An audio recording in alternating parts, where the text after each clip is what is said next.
കാലം മായ്ക്കാത്ത തിളക്കവുമായി ഇക്കുറിയും ഉത്രാടക്കിഴി കൈമാറി.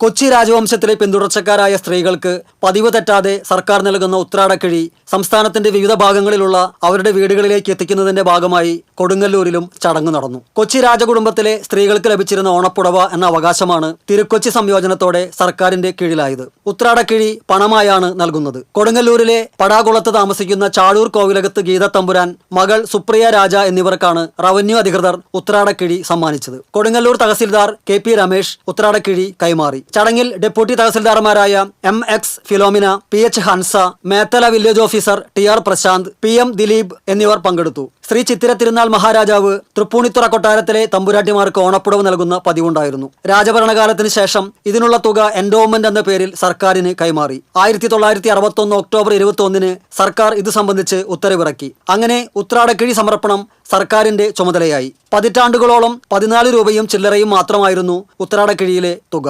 ഇതിലെ ചില്ലറ തുട്ടുകൾ കിട്ടാതായതോടെ കിഴിത്തുക 15 രൂപയായി നൽകി തുടങ്ങി. പല കാലങ്ങളിലായി തുകയിൽ അല്പാൽപ്പം വർധനയുണ്ടായി. 2011 ഇപ്പോഴത്തെ 1001 രൂപയായി വർദ്ധിപ്പിച്ചത്. തൃശൂർ, എറണാകുളം, പത്തനംതിട്ട, കോട്ടയം, കോഴിക്കോട്, വയനാട് എന്നിവിടങ്ങളിലാണ് വിതരണം. അവകാശികളെ അതാത് താലൂക്കുകളാണ് ബന്ധപ്പെടുന്നത്. തഹസിൽദാർമാർ പാസാക്കുന്ന അപേക്ഷകൾ തൃശൂർ കളക്ടറേറ്റ് മുഖേന സർക്കാരിലേക്ക് കൈമാറും. തുടർന്ന് തൃശൂർ ട്രഷറിയിലേക്ക് പണമെത്തും. അതത് താലൂക്ക് തഹസിൽദാർമാരോ സർക്കാർ പ്രതിനിധികളോ നേരിട്ടെത്തിയാണ് ഉത്രാടക്കിഴി സമർപ്പിക്കുന്നത്.